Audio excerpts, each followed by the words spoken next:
ठाकुर जी की स्वरूप की क्या महिमा गाए।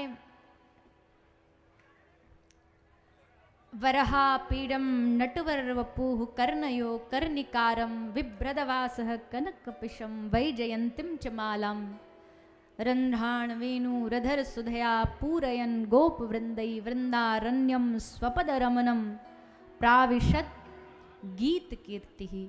भगवान के स्वरूप को सुखदेव जी का मन आकर्षित हो गया, मन चुरा लिया और इस प्रकार सुखदेव जी घर लौट आए और आकर के अपने पिताजी श्री व्यास जी के मुख से श्रीमद् भागवत कथा को श्रवण किया। महाभारत का युद्ध हुआ और 100 कौरवों में से 99 कौरव चले गए, एक अकेला कौरव बचा, नाम है दुर्योधन। तो उस दुर्योधन ने देखा कि भैया सब मर गए, हम अकेले बचे, हमें भी मार देंगे पांडव, हमारे मरते ही राजगद्दी मिल जाएगी युधिष्ठिर महाराज को। जब तक दुर्योधन नहीं मरेगा तब तक गद्दी युधिष्ठिर जी को नहीं मिलेगी। इसलिए दुर्योधन ने सोचा कि चलो इतना तो कर ही लें, छुप जाते हैं, कहीं छुप जाते हैं, जब तक हम नहीं मिलेंगे तब तक गद्दी भी जाएगी नहीं। मतलब अंतिम सांस तक भी इसने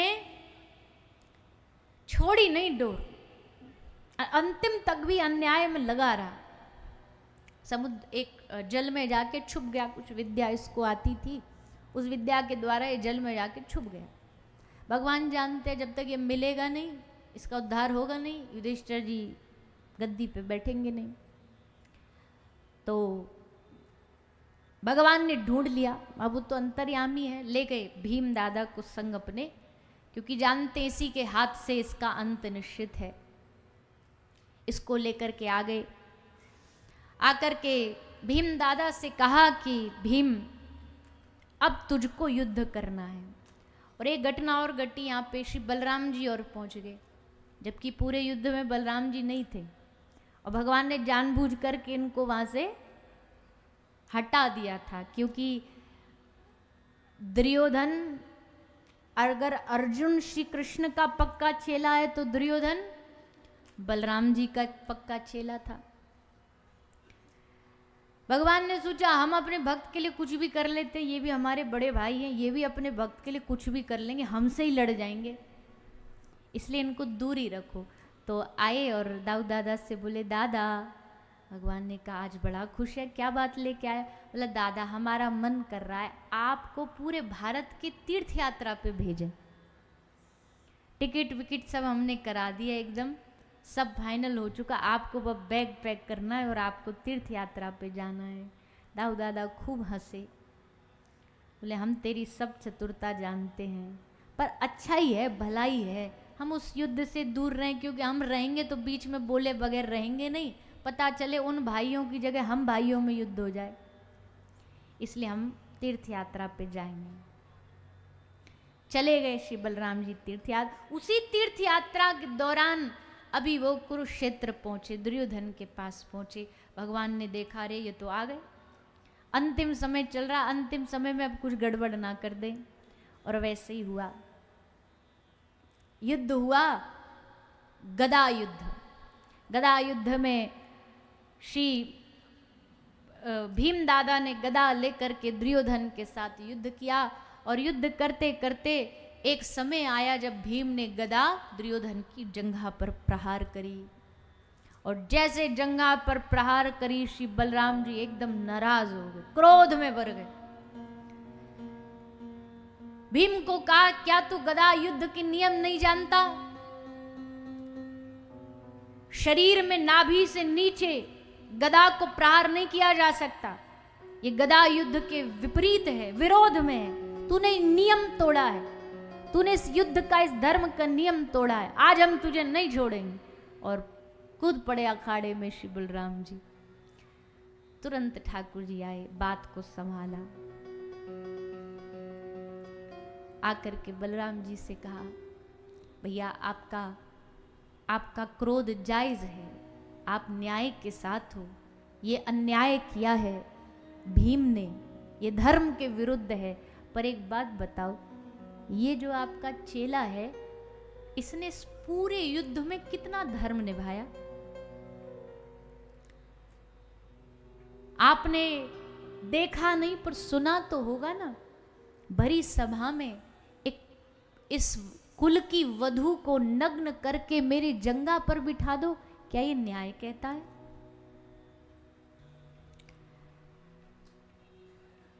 इन पांडवों का पूरा राज्य इनसे छीन लिया, क्या वो न्याय कहता है? लाक्षा गृह में सोते में आग लगवा दी, क्या वो न्याय कहता है? एक बच्चे को, एक छोटे से नन्हे बच्चे को, अभिमन्यु को अन्याय के साथ इन सब योद्धाओं ने घेर के मार दिया, क्या वो धर्म के विपरीत नहीं था?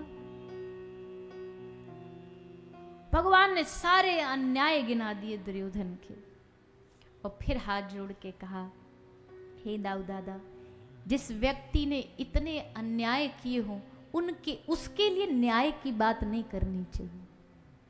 इस व्यक्ति को मरना, इस धरती के पाप का बोझ कम करना। मना लिया श्री बलराम जी को। बलराम जी शांत आके बैठ गए। जब भक्त पर कोई आपत्ति आती है ना, बदनामी आती है या कोई उंगलियां उठाता है, तो पता है इस दुनिया में भक्त का सबसे बड़ा वकील कौन बन जाता है? कौन बन जाता है?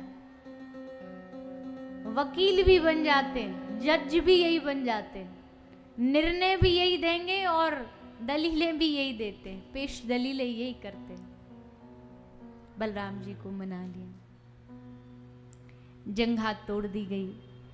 अश्वत्थामा ने आकर के दुर्योधन को सांत्वना दी, मैं तुम्हारे इस कष्ट का बदला लूंगा, और जाके 5 पांडवों के बच्चों को मार लाया, सर काट के ले आया। ऐसा अधर्म आज तक नहीं हुआ। 5 बालकों, निहत्ते सोते हुए बालकों का गर्दन धड़ से अलग कर दी गई। पूरा पांडव शिविर में हाहाकार मच गया, चारों ओर बच्चों का शरीर पड़ा है। अर्जुन श्री कृष्ण के पास गए, हे प्रभु, हर युद्ध के हर कदम पर आपने मुझे राह दिखाई, आज मैं क्या करूं? भगवान ने कहा, अर्जुन देर मत कर, मैं तैयार हूं, तेरा सारथी तैयार है, तू उठ और उस पापी को, उस अत्याचारी को पकड़ के घसीट करके सबके सामने लेकर के। कृष्ण सारथी बने।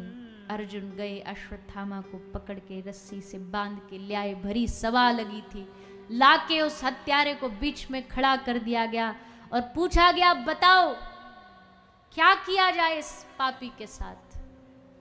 सब अपना अपना निर्णय दे रहे हैं।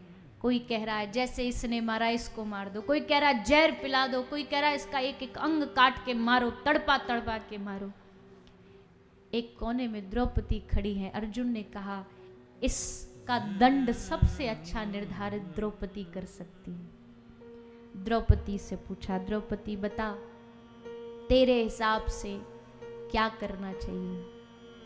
तब द्रौपदी ने कहा, मुच्यता मुच्यता मेष ब्राह्मणो नितरां गुरो। लोगों को लगा कोई भारी दंड देगी द्रौपदी। द्रौपदी क्या कहती है? मुच्यता मुच्यता मेष। द्रौपदी कह रही है इसको मत मारो। क्यों? माता शिशूनां निधनं सुतानां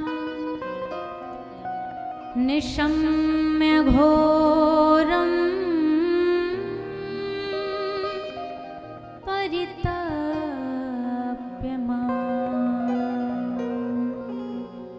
माता शिशूनाम निधनम सुतानाम। द्रौपदी कहती है, एक माँ का दुख एक माँ से बेहतर कौन समझ सकता है। इसके मारने से मेरे बच्चे लौट आएंगे क्या? मेरे दिल को शांति मिल जाएगी क्या?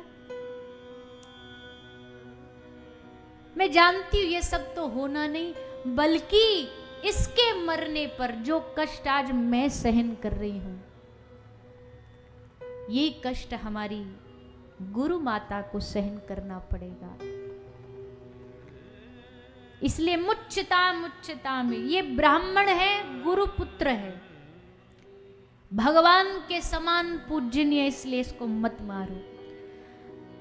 ब्रह्म बंधुर्न हन्तव्य आतताई वदार्हन।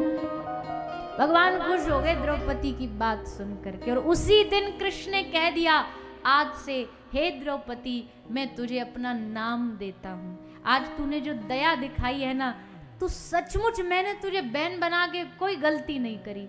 आज से मैं कृष्ण और तू कृष्णा नाम से जानी जाएगी। दयावान हृदय ही ठाकुर जी को प्रिय होता है। हम बदला ले लेंगे, हमने हमें मारा हम मार देंगे, ये हृदय ठाकुर जी को प्रिय नहीं है। भगवान बड़े प्रसन्न हुए। अर्जुन ने कहा, प्रभु अब ये खड़ा है, इसका करूं क्या? मारूं तो पाप, छोड़ू तो कैसे छोड़ दूं? भगवान ने कहा, बात तो ब्रह्म बंधुर्न हन्तव्य आतताई वदार्हन। आतताई को छोड़ना नहीं चाहिए, ब्राह्मण को मारना नहीं चाहिए। तो अब क्या करें? भगवान ने कहा, बीच का रास्ता निकालते हैं। बीच का रास्ता क्या होता है? ब्राह्मण, संत, गुरु, इनका अपमान ही मृत्यु के समान है। ब्राह्मण का अपमान करोगे ना तो ब्रह्म हत्या के ही समान है। इसलिए भगवान ने कहा, बस इसका अपमान करो, इसको यहां से भगाओ, निकालो इसको यहां से। तो उसका अपमान करके निकाल दिया गया। पर भैया, ये जो निर्मत्सरता होती है ना, इंसान को अंदर अंदर खा जाती है। निर्मत्सर मतलब ईर्षा। ईर्षा खा जाती है इंसान को। वो खुद डूबेगा ना, उससे फर्क नहीं पड़ता, पर जिससे उसको ईर्षा, उसका हाथ पकड़ के डूबेगा कि तुझको हम पकड़ के फिर डूबेंगे तो कोई दिक्कत नहीं। इसने सोच लिया कि पांडवों को तो मैं कुछ कर नहीं पाया, पर इनके वंश को नहीं बढ़ने दूंगा। उत्तरा के गर्भ में भागवत के परम श्रोता परीक्षित जी थे। ब्रह्मास्त्र छोड़ दिया, और जैसे ब्रह्मास्त्र गया, उत्तरा भागी भागी आई श्री कृष्ण की शरण।